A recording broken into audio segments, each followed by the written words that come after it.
Hey guys, so I wanted to make a quick video on new Rell. This isn't going to be a comprehensive champion guide. For that, you can check out my Rell guide. The link is going to be in the description below, and that was for the pre-rework Rell. But there's still going to be a lot of relevant points in there. My main goal for this video is to talk about how to approach the new Rell. I'm going to quickly talk about the current state of Rell. So she has an insane win rate across all ranks. She is currently the highest win rate champion in the game, and the vast majority of the games of Rell are in the support position. Personally, I think she feels very strong as well, so this kind of makes sense to me. Okay, so what we need to know about new Rell. She is going to have quite similar runes and items than before. However, there are going to be some key differences here. For boots, options are now Ninja Tabis, or whatever they're called nowadays, Merc Treads, or Swifties. If Ninja Tabis or Merc Treads seem highly valuable, then we should go those. Otherwise, we would default to the Swifties, especially in fast game paces. If your games become more about teamfights and ARAMs, then Lucidity Uptime will be useful. In terms of build order, we should rush tier 2 boots, and then we should build towards Even Shroud, Overlock it. I think Even Shroud is just going to fit her slightly adjusted identity a little bit clearer. Radiant, I need to do a little bit more testing with Radiant, but it does have really good stats for Rell. She loves the health pool and the resistances that it gives. It is somewhat affordable, it is nice in teamfights, so I recommend playing around with Radiant, but if you just want to turn your brain off and one trick a mythic item, we should go Even Shroud. Second item, Knight's Vow or Zeke's Convergence. Third item, Thorn Mail or Frozen Heart or Abyssal Mask, kind of situational items. What kind of tankiness and what kind of utility do you think will make the most sense in that situation?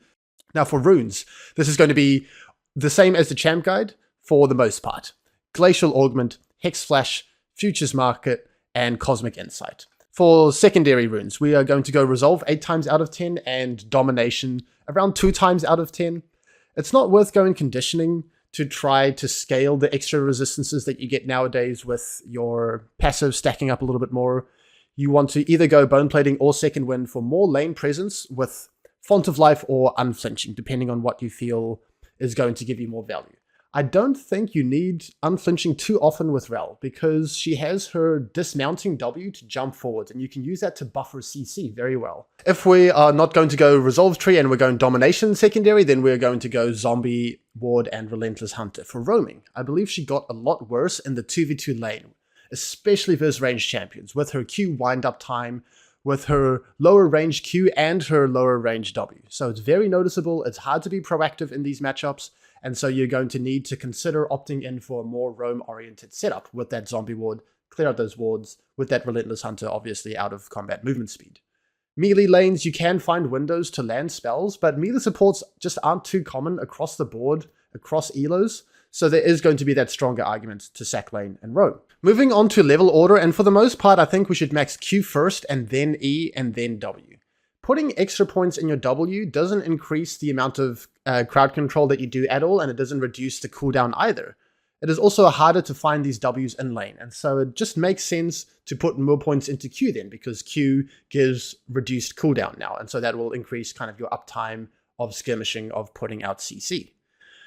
In terms of E, it gives that utility, right? It's going to increase the speed that you give to yourself and that you give to your allies. And so what I have been doing at the moment is 3 points into Q for a little bit more laning presence into E max, so that I can have that more uptime to have a little bit more utility as well. So if you just want to, again, turn your brain off and just do the same thing over and over again, then it's probably going to be Q and then E and then W maxes. In terms of level 1, we are going to go W, and then level 2, we are going to go Q. Level 3, we are going to go E. Now I want to move on to new Rell's identity. This is going to be much more about roaming now. She has become a more independent roamer because she no longer uses her E off of allies to CC. The pre-rework Rell, she put her E on allies, and then her mobile allies who could allow her to get those E stuns off was a big part of her kit. But now we don't need those mobile allies to make her roams effective. So she's going to feel better in skirmishes in a lot more different situations. She also has another option now with Q Flash into WR. So you can Q Flash, get that range surprise stun, and then chain CC just like that as well. It's just going to be more about roams and more about creating a fast game pace than before, which you can reliably do now.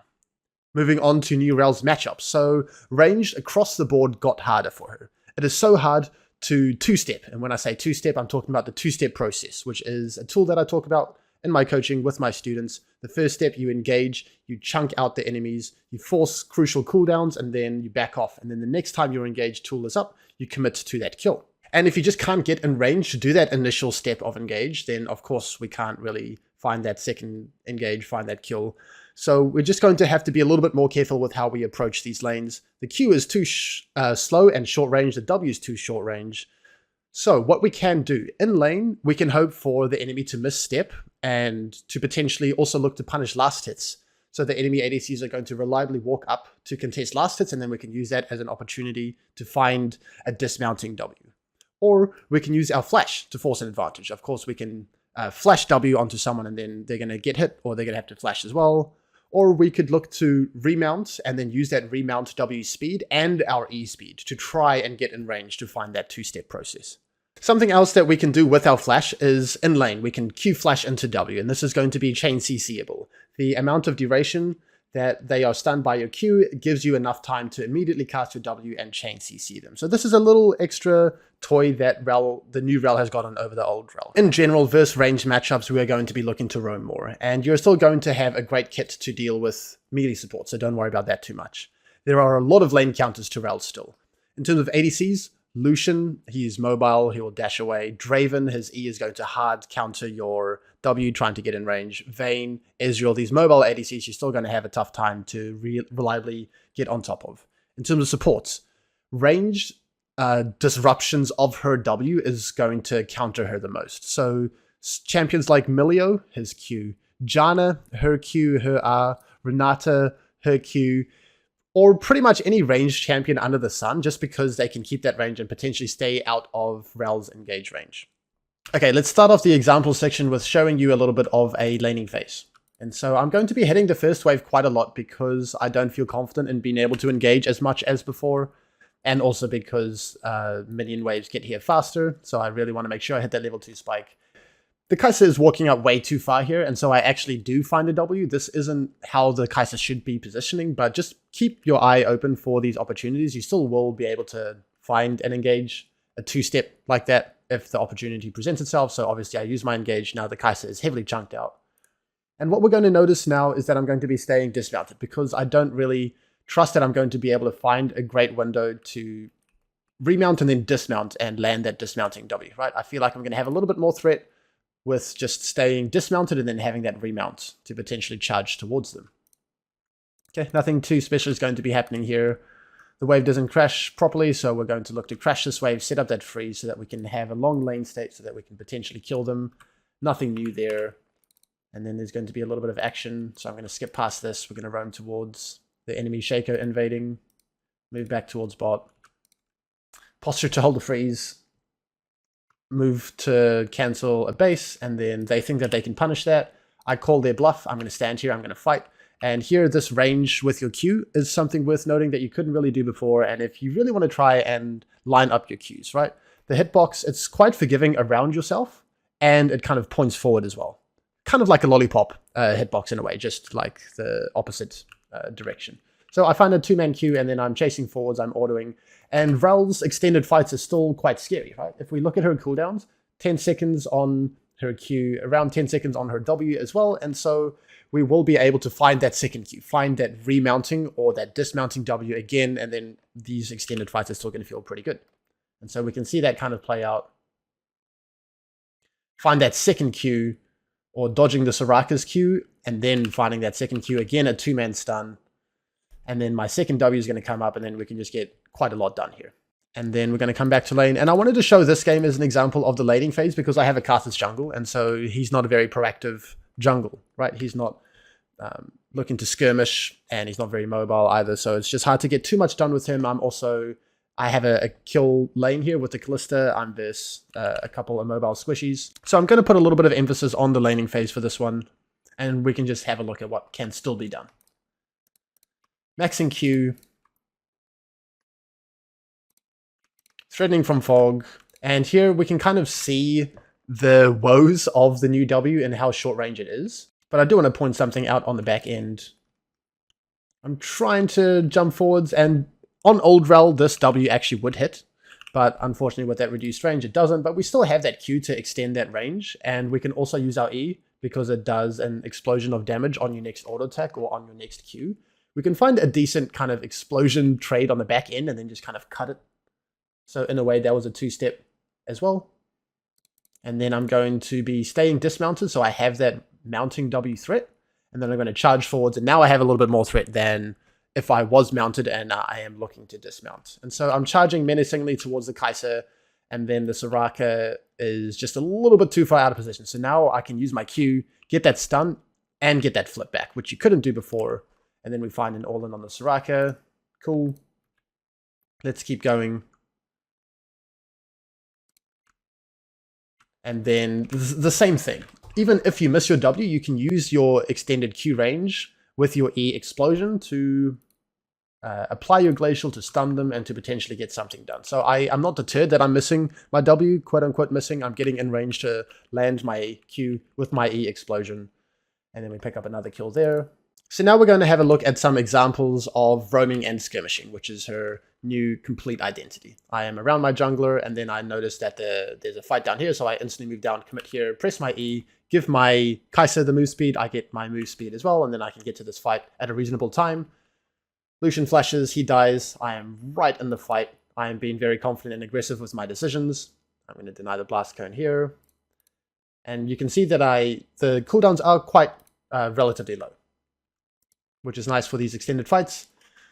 There's going to be a new fight here, and you can see that I've remained dismounted because we aren't as slowed as before, and you can move around in time with your dismounted form. So now I'm going to look to remount and use my E and get in range to get that knockback with the remounted W, and then I'm going to use my Q as well. I tried to bring the Bel'Veth away from my jungler, sorry, my mid laner. Doesn't end up working out, but committing to the fight disrupted what Bel'Veth wanted to do for long enough, and she ended up dying. This whole minute was just messy skirmishing, right? Nothing was fully planned out. It's the energy, it's the approach that you want to have as Rell in these situations. Embrace the chaos, jump on these opportunities, link up with your teammates, extend these fights, be aggressive. Okay, here we are roaming, linking up with our jungler, pouncing on opportunities, being a bit of a psycho as well. There's a potential opportunity to dive mid here. And so I'm going to speed my teammates up. I'm going to potentially apply CC if necessary.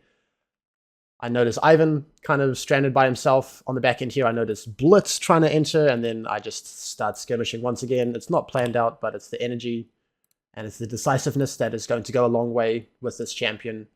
Hanging around, it's not done. I'm still looking for more. I'm still looking for more.